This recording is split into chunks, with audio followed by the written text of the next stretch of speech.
مجھے لگتا ہے یا نہیں لگتا، اس تو سب کو پتا ہے کہ پورا ہوگا نہیں ہوگا. بعض وہ جو اطہر من اللہ صاحب کہہ رہے ہیں نا کہ سب کو پتا ہے کہ کیا ہو رہا ہے، تو اسی طرح یہ خواب بھی ایسا ہی ہے کہ سب کو پتا ہے پورا ہوگا یا نہیں ہوگا. اس عدلیہ کے ریکارڈ پر بعض ایسے فیصلے آ چکے ہیں کہ اس عدلیہ کو، موجودہ عدلیہ کو اپنے آپ کو جو ہے ایک غیر جانبدار عدلیہ ثابت کرنا ایک بہت مشکل مرحلہ ہے. وہ فیصلے اس حد تک ہیں کہ اس فیصلوں کے بینیفیشری بھی جو ہے نا ان فیصلوں پہ جو ہے نا وہ اعتراض کر رہے ہیں. رانا ثناء اللہ کا بیان جو ہے وہ موجود ہے. میں صرف آپ کی توجہ کل ایک عدالتی فیصلے کی جانب دلوانا چاہتا ہوں جو علی رضا عابدی کے قتل کے حوالے سے آیا ہے. کل سے کراچی کا جو سوشل میڈیا ہے وہ چراغ پا ہوا ہے اور اس فیصلے کو کسی سطح پہ جو ہے وہ قبول نہیں کیا جا رہا. میں چیف جسٹس صاحب سے گزارش کروں گا، علی رضا عابدی جو ہے وہ ایک نوجوان تھا، اپنے آنکھوں میں اس نے انقلاب کے خواب سجائے ہوئے تھے. اس فیصلے پہ لوگوں کے بہت شدید نوعیت کے تحفظات ہیں اور لوگ ان تحفظات کا کھل کر جو ہے وہ اظہار کر رہے ہیں. یہ آپ کے لیے علی رضا عابدی کا جو ہے وہ ایک ٹیسٹ کیس ہے اس فیصلے کا. اس کا جو ہے وہ نوٹس لیں اور اس واقعے میں جو ملوث ہیں ان کو جو اقرار واقعی سزا جو ہے وہ ملنی چاہیے. یہ ایسا واقعہ ہے جس پر ہر آنکھ جو ہے اشکبار ہو گئی تھی، لیکن اس کے حوالے سے جو فیصلہ آیا ہے اس پر لوگوں کا رد عمل جو ہے ان کے قتل سے کئی گنا زیادہ ہے. تو اس کا مطلب یہ کہ لوگوں نے اب جو ہے نا بولنا شروع کر دیا ہے. لوگ اب عدالتی فیصلوں پر اپنے جذبات کا اظہار کر رہے ہیں. اگر ان کو کوئی پلیٹ فارم نہیں مل رہا سیاست کی، یا ان کو کوئی قیادت میسر نہیں ہے، یا سیاسی جماعتیں جو ہیں وہ ایک عام آدمی کی بات کرنے کو تیار نہیں ہیں، تو لوگوں کے پاس سوشل میڈیا کی شکل میں جو ہے وہ ایک پلیٹ فارم موجود ہے.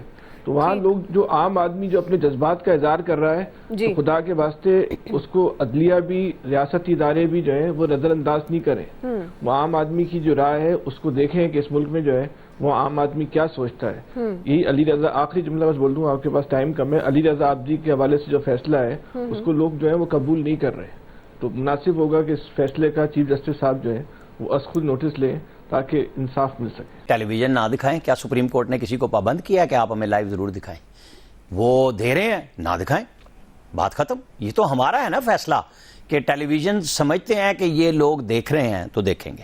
ایشو اصل یہ ہے کہ معاملہ عدالت کی آزادی کا ہے. آج 5 ججز کی رائے ایک تھی. اطہر من اللہ ایک سائڈ پہ بیٹھے ہوئے تھے.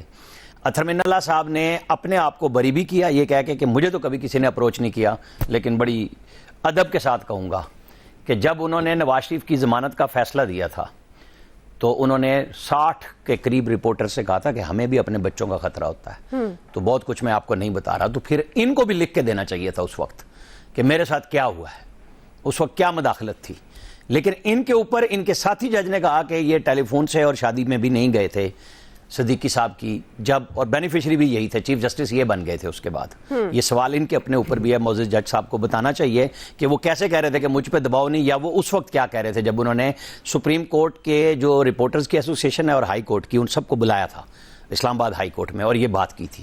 اب آپ آ جائیں، منصور علی شاہ نے بھی کہا کہ مجھے کبھی کسی نے نہیں کہا، اور انہوں نے بھی کہا، مندو خیل صاحب بات کر رہے تھے، مسرت ہلالی صاحب بات کر رہی تھی، نعیم اختر افغان صاحب نے جو بنیادی سوال اٹھایا وہ تھا کہ جو ہماری انٹیلیجنس ایجنسیز ہیں ان کا لا بتائیں کہ وہ کیسے آپریٹ کرتی ہیں. بالکل پرٹیننٹ کوسچن ہے.